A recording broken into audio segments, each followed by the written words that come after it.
جو لوگ اس دہشت گردی میں ملوث ہیں ان کو کڑی سے کڑی سزا دی جائے۔ ملٹری کورٹ میں مقدمہ چلانا میرے خیال میں، بلکہ جماعت اسلامی اس کی مخالفت کرتی ہے۔ ہم نہیں چاہ رہے کل کو یہ آپ ہی کے گلے میں پڑ جائے گی جناب اسپیکر، یہ حکومت کے گلے میں پڑ جائے گی، یہ شہباز شریف کے گلے میں پڑ جائے گی۔ آپ اپنے آپ کو سیاسی رکھیں۔ 9 مئی کے واقعات کے بارے میں باتیں ہو رہی ہیں، بات اصل میں تربیت کی ہے جناب اسپیکر۔ یہ کسی پارٹی کے ورکر جو ہیں یہ بچوں کی طرح ہیں، گھر میں آپ جس طرح تربیت دیں گے باہر نکل کے بچے اسی انداز میں حرکت کریں گے۔ اگر آپ ان کو مار کٹائی، گالی گلوچ، غلط انداز میں گھر کے اندر ان سے بات کریں گے تو باہر جا کر وہ بچے بھی آپ کے ترجمان بنیں گے۔ جناب اسپیکر، آپ کو پتہ ہوگا کہ سن 1953 میں مولانا سید ابوالعلا مودودی رحمۃ اللہ علیہ کو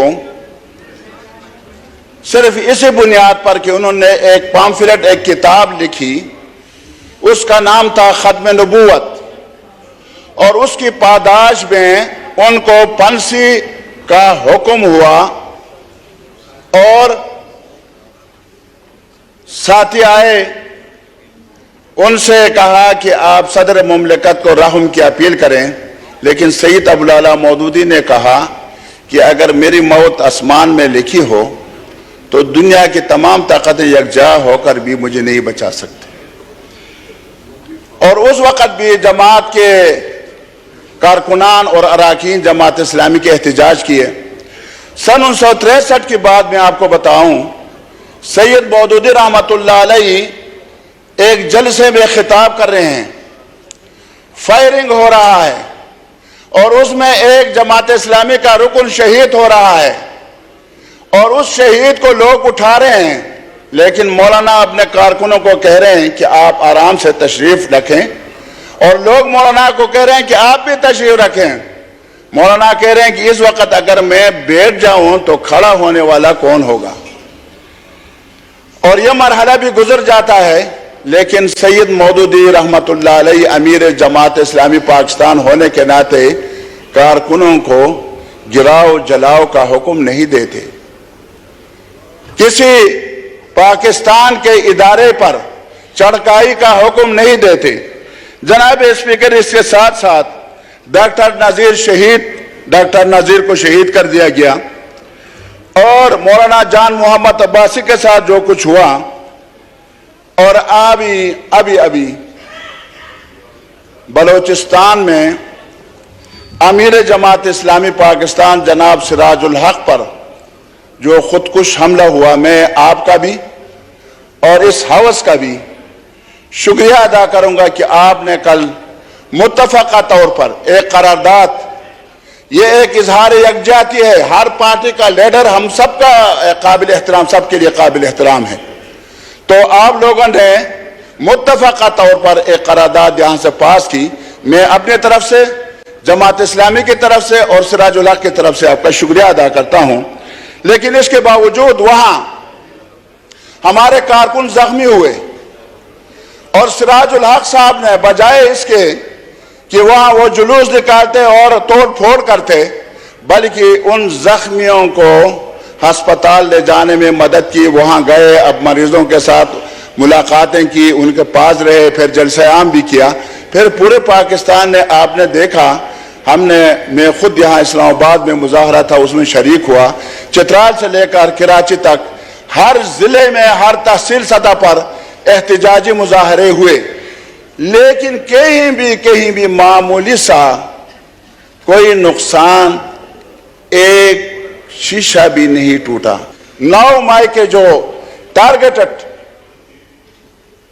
جو مظاہرے ہوئے، اس میں افواج پاکستان کے تنصیبات کو ٹارگٹ کہا جاتا ہے کہ اس میں دہشت گرد گھس آئے تھے، تو پارٹی کو چاہیے کہ جب دہشت گرد گھس آئے تو اس دہشت گردوں کا نشاندہی کریں آپ کہ کون کون دہشت گرد کہاں کہاں آئے تھے. اور یہ ادارے جو ہیں، یہ پہلے بھی میں نے کہا تھا کہ یہ کسی فرد کے نہیں ہیں، یہ کسی چیف آف آرمی اسٹاف کے بھی نہیں ہیں، یہ چیف جسٹس کی بھی نہیں ہیں، یہ وزیر اعظم پاکستان کے بھی نہیں ہیں، وہ چیف ایگزیکٹو اس ادارے کے اس کے بھی نہیں ہیں. یہ 23 کروڑ عوام کے مشترکہ اثاثہ ہیں، ہم سب کے اثاثہ ہیں. ہم یہ مطالبہ کرتے ہیں، جماعت اسلامی اس کی مذمت کرتی ہے اور مطالبہ کرتی ہے کہ جو لوگ اس دہشت گردی میں ملوث ہیں ان کو کڑی سے کڑی سزا دی جائے. لیکن جناب اسپیکر، کل جو قرارداد یہاں لایا گیا تھا، اس قرارداد کے ساتھ ہمارا اتفاق ہے سوائے ایک نکتے کے. وہ نکتہ یہ ہے کہ جب آئین کے تحت آپ کی عدالتیں یہاں قائم ہیں، آئین کے تحت انسداد دہشت گردی کی عدالت موجود ہے، یہاں فوجداری مقدمات کے لیے عدالتیں موجود ہیں، تو آرمی ایکٹ کے تحت یہ ملٹری کورٹ میں مقدمہ چلانا میرے خیال میں، بلکہ جماعت اسلامی اس کی مخالفت کرتی ہے. ہم نہیں چاہ رہے کل کو یہ آپ ہی کے گلے میں پڑ جائے گی جناب اسپیکر، یہ حکومت کے گلے میں پڑ جائے گی، یہ شہباز شریف کے گلے میں پڑ جائے گی. آپ اپنے آپ کو سیاسی رکھیں، سیاست کریں. آپ ٹھیک ہے، ہم بالکل افواج پاکستان کے ساتھ اظہار یکجہتی ہے ہمارا، افواج پاکستان کے لیے ہماری جان حاضر ہے. ہم ان کی شہادتوں کو تحسین کی نگاہ سے خراج تحسین پیش کرتے ہیں، ان شہیدوں کو سلام پیش کرتے ہیں جو ملک کے لیے اور ہمارے دفاع کے لیے انہوں نے قربانیاں دی ہیں. جناب اسپیکر، یہاں آئین پر عمل نہیں ہو رہا. ہم ایک طرف آئین کی بات کر رہے ہیں لیکن خود آئین پر عمل نہیں کر رہے. 5 دن ہو گئے جناب اسپیکر، سپریم کورٹ نے ایک فیصلہ دے دیا کہ مولانا ہدایت الرحمان صاحب کو فوری طور پر رہا کیا جائے.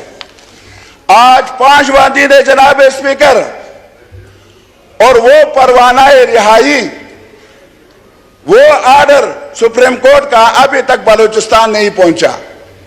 جناب اسپیکر، یہ کیا مذاق ہے؟ یہ کیسی عدالت انصاف مہیا کرتی ہیں؟ کیا یہ انصاف ہے کہ ایک انسان بلوچستان کے لیے روزگار مانگ رہا ہے، ایک انسان وہاں منشیات کا خاتمہ چاہتا ہے، ایک انسان وہاں تعلیمی نظام چاہتا ہے، بچوں کے لیے تعلیمی درسگاہیں چاہتا ہے، اس کو جو ہے آپ غلط کیس میں، قتل کے کیس میں جیل میں ڈالیں اور پھر سپریم کورٹ فیصلہ کرے تو اس پر عمل آپ نہ کریں. یہ کہاں کا انصاف ہے جناب اسپیکر؟ جناب اسپیکر، اسی طرح ہم آئین کی بات کرتے ہیں، جمہوریت کی بات کرتے ہیں، لیکن کراچی میں جو کچھ ہو رہا ہے یہ کیا یہ آئین کے خلاف نہیں ہو رہا؟ اگر میئرشپ جماعت اسلامی کو مل رہا ہے تو کیوں نہیں دیا جا رہا؟ کیوں ان سے ان کا حق چھینا جا رہا ہے؟ کیوں ان کے نمبر کم ہیں؟ اگر نمبر زیادہ ہیں، کسی پارٹی نے جماعت اسلامی کی حمایت کی، تحریک انصاف نے حمایت کی، تو یہ نمبر ان کے زیادہ بنتے ہیں، پھر بھی اس کے راہ میں رکاوٹیں ڈالی جاتی ہیں اور وہاں کے منتخب ممبران کو گرفتار کیا جاتا ہے یا ان کو کہا جاتا ہے کہ آپ کو اٹھا لیں گے اور آپ جو ہے نا حلف برداری کے لیے نہ آئے. یہ جمہوریت ہے جناب اسپیکر، یہ آئین پر عمل کرنا ہے. قرآن و سنت کے روح سے ملزم ملزم ہے، مجرم مجرم ہے. مجرم کے بجائے ان کے والد والدہ، ان کے بہن بھائیوں، ان کی بیوی کو تکلیف دینا شرعاً حرام اور ناجائز ہے جناب اسپیکر. یہ کہاں کا انصاف ہے؟ مجرم میں ہوں، میں نے غلطی کی ہے، میرے والد صاحب کو کیوں اٹھایا جا رہا ہے؟ مجرم کو پکڑ نہیں سکتے. آپ 26 ایجنسیاں ہیں، آپ کے 26 ایجنسیاں، 26 جناب اسپیکر، 26. ان کو یہ تو پتا ہوتا ہے کہ عبدالاکبر چترالی اسلام آباد میں داخل ہو گیا، یہاں سے نکل گیا. مجرم کا کیوں پتہ نہیں ہوتا؟ ان کو پتہ ہوتا ہے جہاں کہیں جلسہ ہوتا ہے کہ ہاں خودکش افغانستان سے آ رہا ہے، فلان جگہ سے آ رہا ہے، 2 دن 3 دن پہلے آپ کو بتا دیتے ہیں کہ یہاں خودکش حملہ ہونے والا ہے اور وہاں سے فلاں فرد آ رہا ہے۔ لیکن یہاں اپنے ملک کے اندر رہتے ہوئے ایک شخص کی شناخت ہوتے ہوئے اس کو گرفتار نہ کرنا، کیا یہ ایجنسیوں کی کمزوری نہیں ہے جناب اسپیکر؟ لیکن احساس محرومی بلوچستان میں بہت زیادہ ہے، اور یہ احساس محرومی صرف اسی وجہ سے جناب کا پوائنٹ آ گیا۔ قرارداد بھی کل ہوگی تھی۔ مولانا صاحب کا مائک کھولیں، مولانا صاحب وائنڈ اپ کر لیجئے۔ یہ دیکھیں جی، احساس محرومی کی وجہ سے وہاں خلفشار ہے، سیاسی انتشار ہے، عدم استحکام ہے، لوگ جو کچھ وہاں کر رہے ہیں اس کی اب صورتحال یہ ہے کہ پورے ملک میں جناب اسپیکر اس کو برا نہ منائیں۔ میں خدا کی قسم اللہ کو حاضر ناظر جان کر میں سیاست نہیں کرتا، میں اپنے ملک کے لیے مجھے رونا آتا ہے جناب اسپیکر۔ میرا ملک تباہ ہو گیا ہے جی، میرے ملک میں مجھے میرے عزت، میرے مال، میرے جان کو پوجنے والا کوئی نہیں ہے جناب اسپیکر۔ صوبوں میں حکومت نہیں ہے،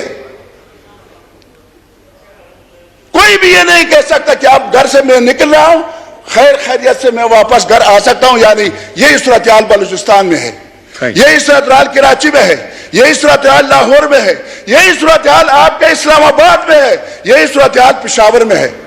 الحمدللہ چترال ایک پرامن علاقہ ہے، وہ الگ، لیکن پورے پاکستان اس وقت آگ میں جل رہا ہے، اور غریب جو ہے، غریب جناب اسپیکر، ہم ان باتوں میں لگے ہوئے ہیں لیکن غریب شام کا کھانا ان کو میسر نہیں ہے جناب اسپیکر، اپنے بچوں کو کھلانے کے لیے پیسے ان کے جیب میں نہیں ہے۔